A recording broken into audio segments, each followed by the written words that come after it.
मिस्र का रहने वाला एक मोमिन शख्स था, हर साल अपने घर में हुसैन की मजलिस करवाता था। हुसैन ने नवाजा हुआ था, हुसैन का जिक्र करवाता, मातमदारी करवाता, न्याज़ें पढ़ाता। एक साल ऐसा आया कि कारोबार तबाह हो गया, इतना तबाह हुआ कि घर के बर्तन भी बिक गए। घर में खाने के लिए कुछ नहीं, दिया बुझ गया था, अंधेरा था घर में। छत पे खड़ा होकर मुहर्रम के चांद को देख के कहता, मेरी जिंदगी में तुलू होता, तो मेरी जिंदगी में तुलू होता था, मेरे घर से मातम की सदाएं आती थी, तू भी तुलू हो गया और मेरे घर में इंतजाम बिल्कुल।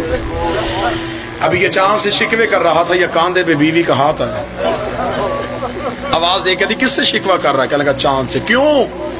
कहता, चांद मुहर्रम का आ गया और मेरे घर में हुसैन की अज़ादारी का एहतमाम कोई। बीवी दे कहती, शर्म कर, मुश्किल वक्त में कीमती चीजें बेचते। तो कहने लगा, मेरे घर में तो बर्तन भी नहीं रहे, मैं क्या बेचूं? रोकती, मेरे पास एक कीमती चीज है। ज़हन में आया, जरूर औरतों को जेवर प्यारे होते हैं, इसने को जेवर संभाल के रखा होगा। आगे आगे बीवी चली, पीछे पीछे शौहर चला। बीवी वहां आके रुक गई जहां दो बेटे सो रहे थे, वहां आके खड़ी हो गई। शौहर देख के कहने लगा, मैं समझा नहीं। रो के कहने लगी, मेरे घर में इनसे कीमती कुछ भी नहीं, क्या करूं? बेच दे। शौहर देख के लगा, बेटे बेचूं? कहने लगी, हाँ, बर्दा फरोशों के बाजार चला, गुलाम बना के बेच दे। शौहर देखने लगा, कभी बेटे भी किसी ने बेचे? रो के कहने लगी, सच बता, लिए किससे थे? कहने लगा, मन्नत मानी थी हुसैन इब्ने अली के नाम। कहती, दिन किसके? कहने लगा, उसी हुसैन के। रो कहती, सोचना, जिससे लिए थे उससे वापस कर। अल्लाह जाने कैसी माँ थी, कैसा बाप था। माँ ने बच्चे तैयार किए, बाप ने हाथ पकड़े, पर्दा फरोशों के बाजार चला गया। सुबह से लेकर शाम तक आवाजें देता रहा, गुलाम ले लो, गुलाम ले लो, गुलाम ले लो। शाम हो गई, कोई खरीदार ना आया तो जुमला तब्दील कर दिया। रो के कहने लगा, उजरत थोड़ी दे देना, मेहनत ज्यादा करना।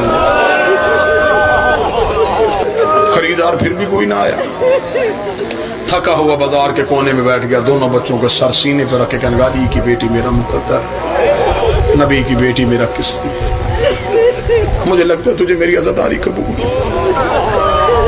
अब ये बात कर रहा था कि इसके करीब आके घोड़े सवार रुका, चेहरे पे नकाब था।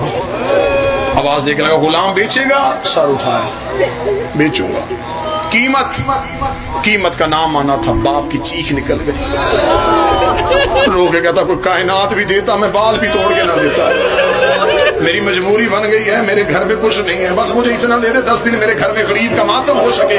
सवार की आवाज आई, वो सामने घोड़े की चोट में दिनार है, वो दिनार उठा और अपने बच्चे मेरे घोड़े के सीन में बिठा दे। देख के कहने लगा, मैं कर्जा नहीं मांग रहा, बेटे बेच रहा हूँ, इतनी भी अमीरी किया है कि तू मुझे दिनार भी उठा के नहीं दे सकता।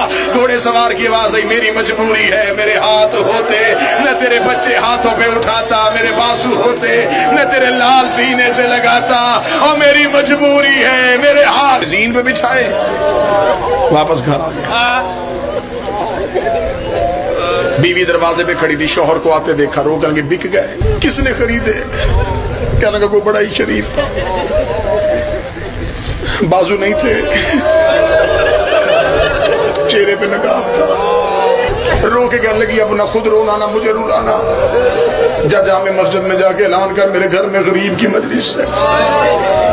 ऐलान हो गया, मोमिनीन आ गए, इसके घर में मजलिस हुई, इसके घर में मातम हुआ, न्याज हो गई, लोग अपने घरों को चले गए। माँ बच्चों के बिस्तर देख रही थी, बाप बच्चों के कपड़े देख रहा था। आधी रात को उठ के शौहर के कदमों पे आई, रो के कहती है, मुझे शर्मिंदगी नहीं है, लेकिन इतना पूछने के लिए आई हूँ, जिसको बेचे हैं उसे बताया था कि इन्हें काम करने का तरीका नहीं आता, बताया था ये जिंदगी में कभी किसी के घर नौकर बन के नहीं गए।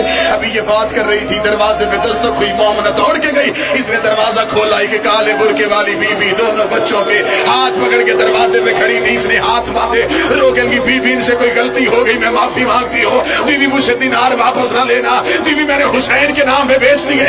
उस बीबी की आवाज आई, दरवाजा खोल, हम बेटे देते हैं, लेते नहीं है। रोकन की, तू जो गलियों में बेटे दे रही है, तू कोई हुसैन की माँ है? आवाज आई, मुझे पहचान, मैं मोहम्मद की बेटी फातिमा हूँ।